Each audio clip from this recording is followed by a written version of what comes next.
ನಮಸ್ತೆ ಮಿತ್ರರೇ, ಕಳೆದ 3 ದಿವಸದಿಂದ ಒಂದು ವಿಡಿಯೋ ಹಾಕಿದ್ನಲ್ಲ, ಟೊಮೊಟೊ ಬೆಳೆಗೆ ಭೂಮಿ ಸಿದ್ಧತೆ. ತುಂಬ ಜನ ರೆಸ್ಪಾಂಡ್ ಮಾಡಿದ್ದೀರಿ, ಅದಕ್ಕೆ ಅದೇ ರೀತಿ ಅಳವಡಿಸ್ಕೊಳ್ತೀವಿ ಅಂತ ಹೇಳಿದಿರಿ.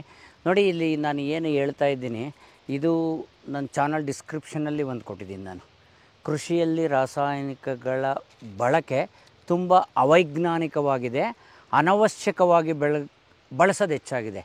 ಕೆಮಿಕಲ್ಸನ್ನು ಬಿಟ್ಟು ನಾವು ಸಡನ್ನಾಗಿ ನಾನ್ ಕೆಮಿಕಲ್ ಫಾರ್ಮಿಂಗು ಕಮರ್ಷಿಯಲ್ಲಾಗಿ ಮಾಡಲಿಕ್ಕೆ ಪರಿಸ್ಥಿತಿ ಸರಿಯಾಗಿಲ್ಲ ಅನ್ನೋ ಉದ್ದೇಶದಿಂದ.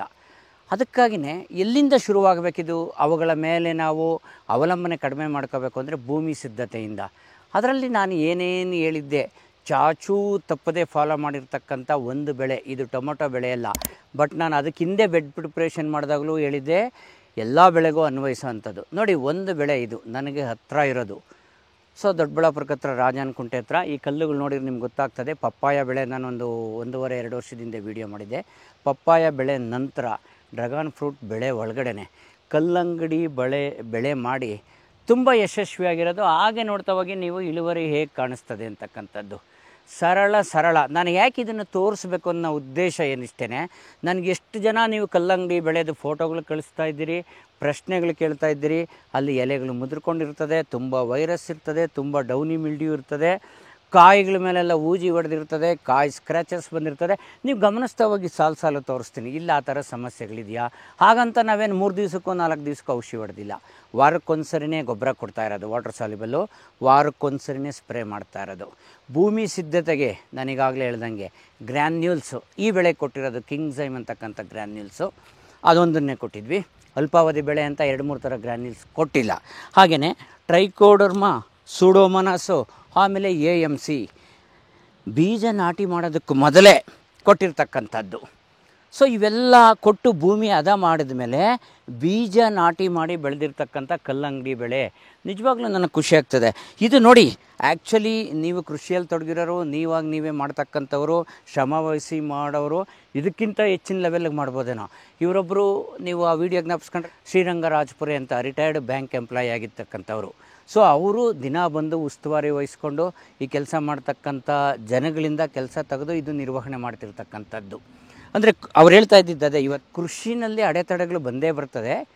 ಅವತ್ತಿಲ್ಲಿ ಫೀಲ್ಡಲ್ಲಿಲ್ಲ, ಅವರು ತುರ್ತು ಕೆಲಸದ ನಿಮಿತ್ತ ಎಲ್ಲ ಹೊರಗಡೆ ಇರೋದ್ರಿಂದ ನಾನು ಅವರ ಅನುಪಸ್ಥಿತಿನಲ್ಲಿ ಈ ಪ್ಲಾಟ್ ತೋರಿಸೋಣ ಅಂತ ಆಂದಿವೆ ಎಲ್ಲೋ ನಾನು ಈ ಕಡೆ ಬೆಂಗಳೂರು ಕಡೆ ಹೆಸರುಘಟ್ಟ ಕಡೆ ಹೋಗೋದಿತ್ತು. ಕಾಲ್ ಮಾಡಿದೆ, ನಾನಿವತ್ತು ಹೊರಗಡೆ ಇದ್ದೀನಿ, ಅಲ್ಲಿ ಹೋಗಿ ಅಂತ ಹೇಳಿದರೆ ಅವ್ರ ಹತ್ರ ಪರ್ಮಿಷನ್ ತೊಗೊಂಡು ನಾನು ಇಲ್ಲಿ ವೀಡಿಯೋ ಮಾಡಿ ನಿಮಗೆ ತೋರಿಸ್ಬೇಕು ಅನ್ನೋ ಉದ್ದೇಶದಿಂದ ಮಾಡಿರ್ತಕ್ಕಂಥದ್ದು.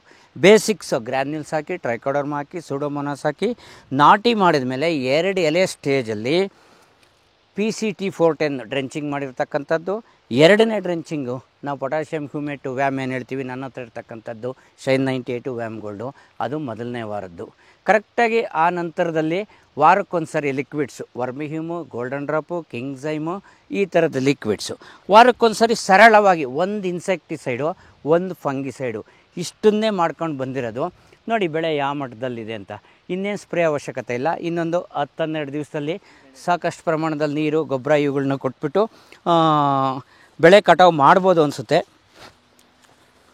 ಬಹಳ ಚೆನ್ನಾಗಿ ಬಂದಿದೆ ಫಿನಿಶಿಂಗು, ಶೈನಿಂಗು, ಕಲರು ನೋಡಿ ಎಷ್ಟು ಚೆನ್ನಾಗಿ ಕಾಣಿಸ್ತಾ ಇದೆ ಅಲ್ವಾ.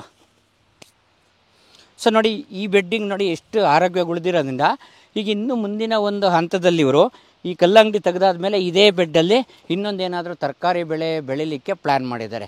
ಸೊ ಭೂಮಿ ಸಿದ್ಧತೆಯನ್ನು ಸ್ವಲ್ಪ ಅಚ್ಚುಕಟ್ಟಾಗಿ ನಾನು ಹೇಳಿದ ರೀತಿಯಲ್ಲೇ, ಇದಕ್ಕೆ ರಾಸಾಯನಿಕ ಗೊಬ್ಬರ ಹಾಕಿಲ್ಲ ಬೆಡ್ಗೆ, ಬರೀ ಗ್ರ್ಯಾನ್ಯೂಲ್ಸು, ಸಾವಯವ ಗೊಬ್ಬರ, ತಿಪ್ಪೆ ಗೊಬ್ಬರ ಇವರೇ ಮಾಡ್ಕೊಂಡಿದ್ರು. ತಿಪ್ಪೆ ಗೊಬ್ಬರ ಸ್ವಲ್ಪ ವೇಸ್ಟೆಲ್ಲ ತಂದು ಕಾಂಪೋಸ್ಟ್ ರೆಡಿ ಮಾಡ್ಕೊಂಡಿದ್ರು. ಆ compost, granules, trichoderma, pseudomonas, AMC ಅಷ್ಟೇ ಕೊಟ್ಟಿರೋದು.